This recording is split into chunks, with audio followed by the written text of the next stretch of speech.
우리 하나님의 말씀 함께 보시겠습니다. 편 49편 오늘은 13절 14절 우리 두 구절의 말씀만 같은 목소리로 읽어보시고 말씀 잠시 나누시도록 하겠습니다. 이것이 바로 어리석은 자들의 길이며 그들의 말을 기뻐하는 자들의 종말이로다. 셀라. 그들은 양같이 수월에 두기로 작정되었으니 사망이 그들의 목자일 것이라. 정직한 자들이 아침에 그들을 다스리리니 그들의 아름다움은 소멸하고 수월이 그들의 거처가 되리라. 아멘. 세상을 살아가다 보면 가끔은요, 내가 어리석다라는 그런 생각이 들 때가 있습니다.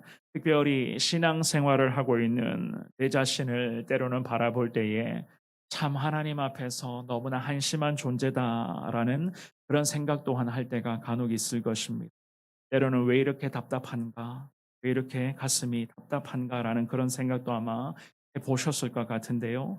왜 이러한 생각이 반복되어 나타나는가 하면 하나님의 자녀들이 자꾸만 하나님을 멀리하기 때문에 하나님의 뜻을 하나님의 자녀들이 깨닫지를 못하고 하나님의 뜻 앞에 순종의 삶을 살아내지를 못하기 때문에 답답하다, 힘들다, 어렵다.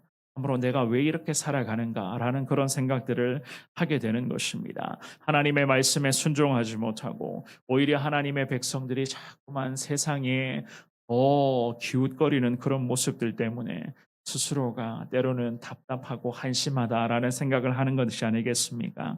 오늘 이 시편의 기자가 이 두 구절의 말씀을 통해서 우리들에게 분명한 신앙의 가르침을 허락해 주고 있습니다. 어리석은 인생을 계속 언급을 하면서 그 어리석은 인생은 결국 하나님 없이 사는 사람들이다. 그렇게 이야기를 합니다. 하나님 없이 사는 사람들, 내 생각대로만 살고자 하는 그런 사람들, 결국에는 하나님을 믿고 하나님만을 더 의지해야 함에도 자꾸만 세상에 기웃거리고자 하는 그러한 하나님의 귀한 자녀들, 그 사람들을 향해서 어리석은 자들이다라고 그렇게 이야기를 하고 있는 것입니다.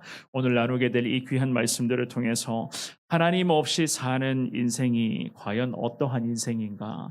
결국 헛된 인생이라고 하는 이 사실을 여러분들이 말씀을 통해서 깨달으시면서 부족하지만 우리는 참된 소망이신 그 하나님만을 더 바라보겠습니다. 오늘도 주님 앞에 기도하면서 주의 은혜를 사모하시는 저와 여러분들이 되시기를 주님의 이름으로 축원합니다. 첫 번째로 인간의 어리석음의 표본을 오늘 말씀은 잘 보여주고 있습니다. 어리석은 인생이 과연 어떠한 인생인가? 13절 말씀만 우리 한 번 더 읽어보겠습니다. 시작. 이것이 바로 어리석은 자들의 길이며 그들의 말을 기뻐하는 자들의 종말이로다. 셀라. 아멘. 인간은 하나님 보시기에 결국 어리석은 존재라고 하는 그러한 이야기였습니다. 스스로 지혜롭다고 그리고 하나님 없이 잘 살아갈 수 있다라는 그런 생각들을 오늘도 우리는 할 수도 있어요. 그래서 조금만 성공이라고 하는 것을 좀 이루어냈다고 한다면 그야말로 세상에서 살아가는 데 조금 편하다. 아, 이제는 좀 살만하겠구나. 라는 이 생각을 가지게 되는 그 순간부터 마치 내가 세상을 다 가진 자들처럼 교만함의 그런 꼭대기에 이르게 되는 우리들의 그런 인간적인 본질을 이 시편의 기자가 잘 설명을 하고 있는 것이었습니다. 특별히 13절의 서두부터 어리석은 자들의 길이를 언급을 하고 있죠. 그죠? 여기서 말하고 있는 어리석은 자들의 길들은 이미 앞구절이었던 10절에서부터 12절 말씀에 쭉 언급되어 있는 그러한 내용들이었습니다. 죄물을 신뢰하지만 결국에는 죽음을 면치 못하게 되는 그런 어리석은 자들의 인생의 모습이라는 것을 이미 우리는 앞구절의 말씀을 통해서 살펴본 그러한 상태였습니다. 결국 이 모든 것들은 어리석은 자들의 길이다라고 오늘 본문의 14절은 분명하게 정리를 하고 있습니다. 어리석은 자들의 길이며 라고 하는 이 구절은요, 이것이 그들이 살아가는 방식이다 라고 하는 그런 뜻이거든요. 사랑하는 여러분, 이 본문의 말씀에서 시편의 기자는 어리석은 자들의 그런 가장 심각한 원인을 분명하게 지적을 합니다. 바로 하나님 없이 사는 그 문제라고 하는 것이겠죠. 하나님 없이 사는 것. 특별히 하나님만을 의지하는 것이 아니라 재물을 의지하거나 세상을 의지하거나 자기 자신만을 의지하고자 하는 그러한 모습들이 가장 큰 문제다라고 시편의 기자는 명확하게 언급을 하고 있습니다. 그들의 말을 기뻐하는 자들의 종말이로다. 재물을 의지하는 사람들의 특징은 자신의 능력만을 맹목적으로 믿는다는 것입니다. 마치 재물이 자신의 인생을 책임져 주는 것처럼 떠받칩니다. 하지만 죽음이 다가오면 여지없이 재물이라고 하는 것, 그 세상의 모든 것들이라고 하는 것은 결국 인간의 헛된 욕망일 것을 깨닫게 되는 것이다. 그들이 인생의 소망으로 삼아왔었던 재물은 결국 죽음, 천국과 지옥의 갈림길 앞에서 아무것도 아닌 것이다. 이 얼마나 안타까운 이야기입니다. 사랑하는 여러분, 믿음의 눈을 들어서 오늘도 저와 여러분들만큼이라도 하나님을 바라보시는 데에 부족함이 없기를 주님의 이름으로 축원합니다. 하나님을 늘 바라보며 살아가는 이 삶 만만치가 않습니다. 결국 자기 희생과 하나님 앞에서 끊임없이 내려놓음의 그 과정이 있어야지만이 우리는 오늘도 온전히 하나님만을 바라보며 나아갈 수가 있을 것입니다. 이 새벽에 기도하실 때에 헛된 재물에 마음을 주었던 나의 어리석음이 있었는데 하나님이 없이 정말로 하나님의 자녀들이 자꾸만 하나님이 아니라 세상에 기웃거리며 지냈었던 모습이 있었던 것은 아닌가. 다시 한번 더 나를 돌아보시면서 하나님 불쌍히 여겨주시옵소서 그렇게 고백하시고 온전히 주님께만 소망을 두는 하나님의 사람이 되게 하여 주옵소서. 주님의 은혜를 사모하시기를 주님의 이름으로 축원합니다. 두 번째로 하나님 없이 살아가는 사람들의 인생의 종착지는요. 수월이라고 하는 것을 알 수가 있습니다. 14절 말씀 우리 같은 목소리로 14절을 읽어보시겠습니다. 시작. 그들은 양같이 수월에 두기로 작정되었으니 사망이 그들의 목자일 것이라. 정직한 자들이 아침에 그들을 다스리리니 그들의 아름다움은 소멸하고 수월이 그들의 거처가 되리라. 아멘. 이 시편의 기자가 어리석은 인생의 마지막 종착지를 반복하며 우리에게 언급을 하고 있습니다. 그것도 24절 말씀에 표현해 보시면 수월이다라고 그렇게 이야기를 하고 있죠. 그죠?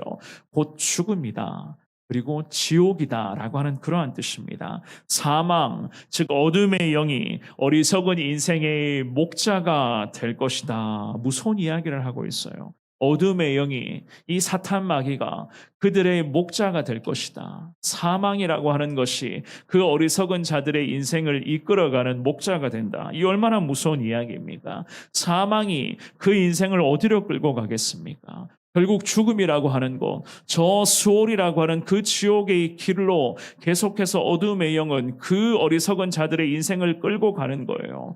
이것이 옳은 길인지 이것이 죽음으로 가는 길인지조차 구분하지도 못하고 이 어리석은 자들은 그저 재물이 좋고 세상이 좋아서 사망이라고 하는 그 목자가 나타나서 자기를 끌고 가는데 분별 자체를 하지 못하고 결국 수월이라고 하는 그곳으로 끌려가는 것이다.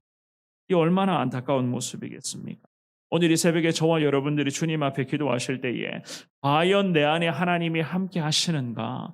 내가 하나님의 인도함을 받는 하나님의 사람인가? 정말로 하나님만을 의지하며 살아가고 있는 믿음의 사람인가? 주님 앞에 기도하시면서 한 번 더 내 자신을 주님께 꼭 비추어 보시면서 돌아보시기를 바랍니다.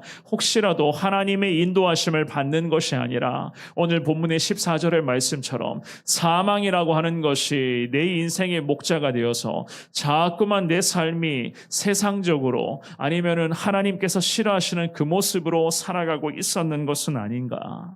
내 인생에 하나님이 주인이 아니라 내 인생 내가 주인 노릇을 지금까지 해오고 있었던 것은 아닌가. 오늘 이 주신 말씀을 통해서 하나님 앞에 기도하시면서 다시 한 번 더 내 모습을 돌아보시고 우리의 가정을 돌아보시고 가족들 자녀들의 인생을 한번 굽어 살펴봐 주시기를 바랍니다. 하나님께서 분명히 우리에 대해 말씀을 하십니다. 사망이 목자가 되어서 사망이 인도하는 대로 이끌려 살아가는 그러한 사람들, 결국 그 인생의 마지막 종착지는 수월이다. 곧 죽음이고 지옥이 될 것이다. 성경은 분명하게 이야기를 하고 있습니다. 사망이 그들의 목자가 될 것이다. 얼마나 무서운 이야기입니까? 철저한 멸망을 언급하는 하나님의 경각심을 일깨우는 그런 말씀이 아니겠습니까? 사랑하는 여러분, 하나님이 아니라 세상에서 부귀영화를 얻고자 정말로 하나님이 말씀이 아니라 자꾸만 세상의 그런 헛된 가르침을 따라 헛된 욕심만을 얻고자 했었다면 주님 앞에 이 시간 기도하시면서 불쌍히 여겨 주십시오. 이 믿음의 고백을 통해서 하나님 앞에 엎드리시기를 바랍니다. 우리 주님께서 불쌍히 여겨달라.